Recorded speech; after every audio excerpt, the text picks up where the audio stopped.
How can you get kids who think this resilience stuff is silly or they're too tough for it to take it seriously?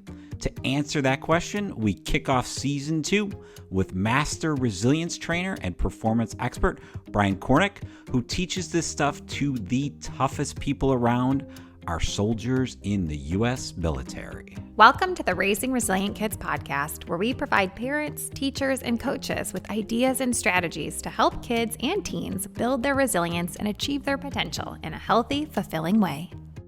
Question for this month is, how do I get a teenage boy to take this stuff seriously? So this is a question that I get all the time because teenage boys just think they're too tough for this stuff. This stuff is silly. So I thought of the perfect person to answer this question. He is an old friend of both Jeannie and I's, Brian Korniek. He's actually a master resilience trainer, performance expert, and he works with the toughest people around the U.S. military. So Brian, welcome. We are so excited to have you. Yay! If you could give us maybe, what are your thoughts on that? How do we get teenage boys to take this stuff seriously? This resilience, this mental training. So I thought of two things here. One, parents, you model some of these skills. And when you're modeling these skills, label the skills. So for example, if you're in a tough conversation, maybe they got a D on their report card, or they stayed out past curfew. Difficult conversation, right? And so within eye contact with your youth, take a deliberate breath. So then your child actually gets to see, ooh, mom or dad was kind of worked up as they were approaching me for this conversation. Now they take this breath and they still might be heated, but maybe they're not livid at that point. So one, model the behaviors. After you've modeled the behaviors enough and plenty of time, sit down with your kid and do a skill together. But I remember having conversations with mom and dad about me going to be the next United States men's soccer team goalkeeper and talking to me about, well, what would you be wearing? What was the gear that you got going on? What are some of the sounds that you hear in this stadium? So parents, not only are you modeling, but sit down and conduct some of these skills with your kid, right? This next one, I label it as a brain game hero. Find somebody in your same sport, same activity, hobby that you look up to. There's a likely chance that this elite performer meets with a mental coach or a sports psychologist. One of the programs that I've taught working with student athletes, that's one of the homework things that I give them is, all right, I want your hero, go and research, and next week when we come back to class, I want you to tell me about their mental training process. And I've yet to find a student who couldn't find at least something on that. My old program director, and we'll give you a shout out here, Dr. Allison Pope-Rodius. She's now at Holy Names University out in California. She first shared this tidbit with me when I was a wee young lad back at grad school.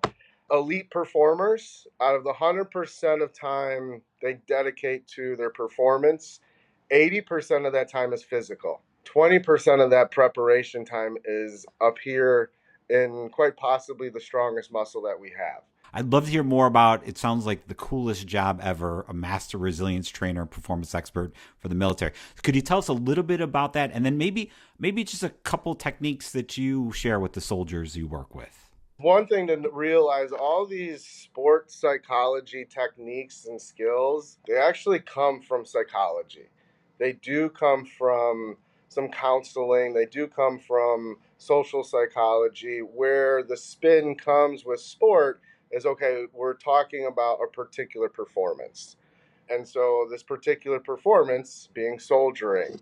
So I do have a background in sports psychology from John F. Kennedy University, which allowed me to get the minimum qualifications for the job that I have right now. To be a master resilience trainer, performance expert, we have to have at least a master's in sports psychology or something really, really closely related in order to discuss those psychological techniques. I was very fortunate that The last couple of weeks, I was down in Fort Knox working at this event called Cadet Summer Training, CST for short. What CST is a majority of the cadets present are rising junior to seniors in college. There are a couple of handful ones depending on MOS, mission operation specialty. They may be a sophomore rising up into junior level. I'm smiling because I love quotes and I love movies. And so the first thing that I would share is a flashback to a wonderful movie, City Slickers, with Billy Crystal. And Billy Crystal is going to approach this cowboy who's sitting there smoking a cigarette, and they eventually get into a conversation of like, kind of, what's the meaning of life? And I believe the cowboy's name in the movie is Curly. And all Curly does while he's smoking his cigarette just raises one finger. And Billy Crystal's like, what are you talking about? Well, what Cowboy Curly was talking about is one thing. All of life, all of your performance can come down to one thing. So with a majority of the cadets that I was able to have individual conversations on, I'd raise my finger and they'd look at me just as Billy Crystal looked at Cowboy Curly. What's the one thing that's very important for your next performance? So for example, weapons qualification. So even before they pick up their weaponry, I'd ask them, well, what's the one most important thing for you to prepare to pick that weapon up? Some would range from managing my energy through a deliberate breath, or they would talk about what I call TNT thoughts, troublesome, nagging thoughts, where they get us kind of blown up away from our performance and task at hand. So I talk to them through, okay, what are phrases that work for you? Notice I'm not saying positive phrase here, right? This one individual cadet that was having that conversation, what are some of those TNTs? And at first he was saying, you can't do this. Why are you trying to go be a commissioned officer? Found out that he used to play offensive line. And one of the things that he enjoyed to do as an offensive lineman were these things called pancake blocks. Give me a little extra push and you go make the next block. And so that one thing that we worked on with this, we'll just call him Cadet Ginger because he was a fellow Ginger. Cadet Ginger was like, ooh, I can do that. His shoulders subtly just started to relax, just a little bit. And he's like, okay, next shot, next step. And so being able to just know what is that one thing that is really important for Cadet Ginger is for him to have the words that work for him.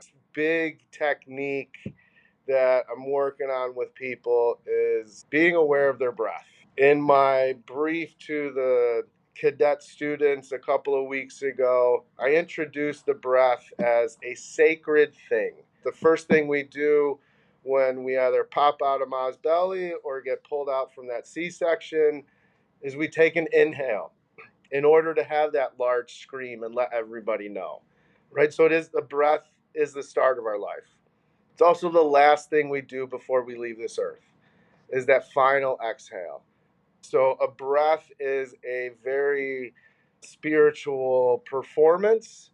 The simplest one being that diaphragmatic breath, where inhale, transition, exhale. There are many, many other types of deliberate breathing strategies that work for different situations. So I would assume, but maybe I'm wrong, you probably get some pushback from the soldiers you're dealing with. And I see you laughing, so that probably means it's true. I would have a lot of trouble handling that if they're pushing back. What do you usually do when that happens? What are some things you could, to convince people who don't buy into this stuff that it's worth their time? Yeah, it's a wonderful question. It's a difficult situation to be in, right? Because for the three of us to be at the positions we are and to have done the things that we've done, we were already incorporating sports psychology into our lives, right? We didn't have the acknowledgement or wherewithal of like the specific name for a skill. So there's one way that I talk to people about that give me pushback is like, you're doing these skills already. I'm just helping you become more deliberate with what you're doing by giving you a name to a technique, a little bit of the process to that technique as well. So first I tell them, you're already doing these skills. And if they don't believe me, I ask them questions like, well, what did you want to be when you were younger? Somebody that says an astronaut, right? Okay, talk to me. What was your uniform like? They start describing it. Well, what was your spaceship going to be like? Holy cow, it was going to have this. I was going to be able to go here. And it's like, okay, well, how fast would that spaceship be going? Oh, faster than the speed of light. And it's usually right around there, that question of like, what is the speed that you're going at in this imagery, that a soldier will put their hands down. A lot of cadets as well, they'll put their hands down. Okay, hippie man, you're teaching me some right things. You're teaching me some good things here. Okay, cool. So one, just to talk to them in a manner that they realize they're already doing these things. This conversation has been so wonderful. We've talked about how a certain level of stress is just inevitable in our lives. And a lot of times stress it's a good thing if we want to achieve our potential. So what is something that causes or used to cause you a lot of stress? And how do you work through it? So I am in the process of quitting cigarettes and being finished with those wonderfully evil things, right? To me, it's a very mindfulness technique where I feel and notice the physical sensation that is telling me, Bri, go have a cigarette. I'm going to breathe all of those feelings, all of those thoughts of connected to the nicotine and connected to that cigarette just out of my body, right? And a real neat thing with the breathing, so I'll focus more in on my exhale, because the exhale is connected to our nervous system that controls rest and digest. And this is the second thing that has helped me with overcoming cigarettes. I am not a smoker. I am a person who has a bad habit of smoking cigarettes, because we are more than our thoughts and we are more than our behaviors. Thank you so much for your time, Brian. We greatly appreciate it. That was just fantastic. And it's great to see you again. I'm excited to continue to keep in touch to hear all the great stuff you're doing. Thank you. I'm very humbled and very excited that you thought to be able to include me on your wonderful podcast. Well, Gene, it was great to catch up with Brian. It's an incredible job he's got. What was your main takeaway from all he had to offer? I mean, he had so much great stuff, but particularly that brain game hero. And the second he talked about it, I feel like particularly this being our first episode happening in September, we just came off the summer of the Olympics.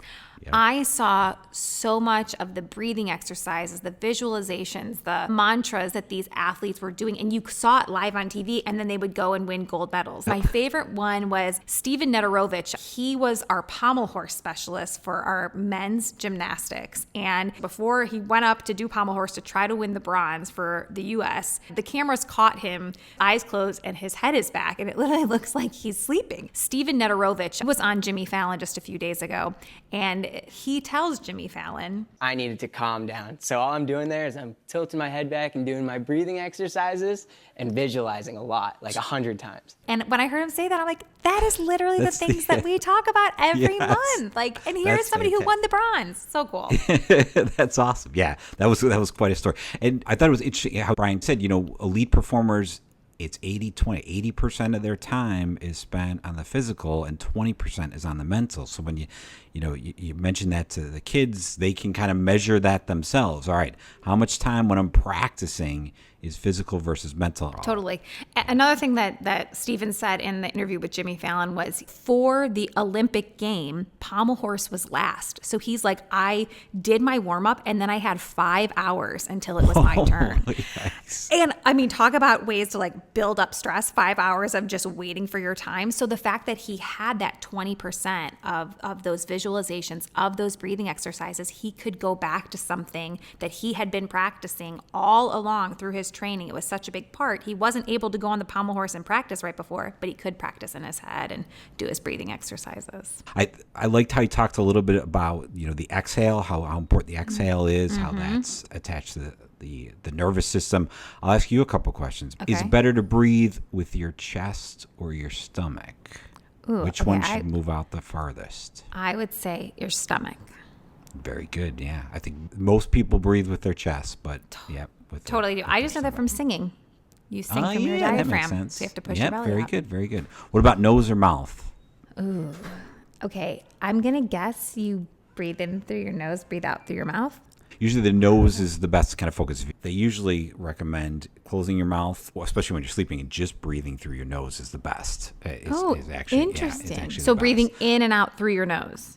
Correct. Yeah. Breathing exercises are this little tool that you can have in your back pocket. You can use at any point in time before kids taking a test, before you go to a job review, or before you go and win the bronze at the Olympics. Exactly.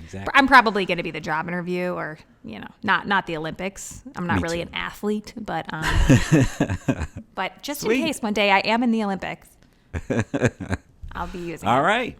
Well, that was a good episode number 1. Great episode number 1. Looking so forward to next month, and we will see you all then. The Raising Resilient Kids podcast is sponsored by Happy You're Here, educational, safe, and joyful videos for kids. Through music, visuals, and sound, your baby, toddler, and preschooler will learn about letters, numbers, and so much more. Happy You're Here is quality screen time that both kiddos and their adults can feel good about. Head to www.youtube.com/@SoHappyYouAreHere to check it out, or click on the link in the show notes. The Raising Resilient Kids podcast is also sponsored by the Resilient Youth Program. If you're a parent, teacher, or school administrator who wants to incorporate a proven resiliency building program into your school's curriculum, then the Resilient Youth Teach the Teacher program is exactly what you need. This curriculum brings coping skills and life management tools into the school environment to help students better manage daily stress and positively impact their academic performance, mental health, and well-being. For more information, visit the Resilient Youth Teach the Teacher website in the show notes, or at www.smarthwp.com/RY4teachers. That's www.smarthwp.com/RY4teachers. The Raising Resilient Kids podcast is produced, hosted, and edited by brother and sister team Tom and Jeannie Klishevitz. Do you have a question you would like answered by one of our expert guests? If so, visit www.smarthwp.com/Raising Resilient Kids podcast. Thanks for listening.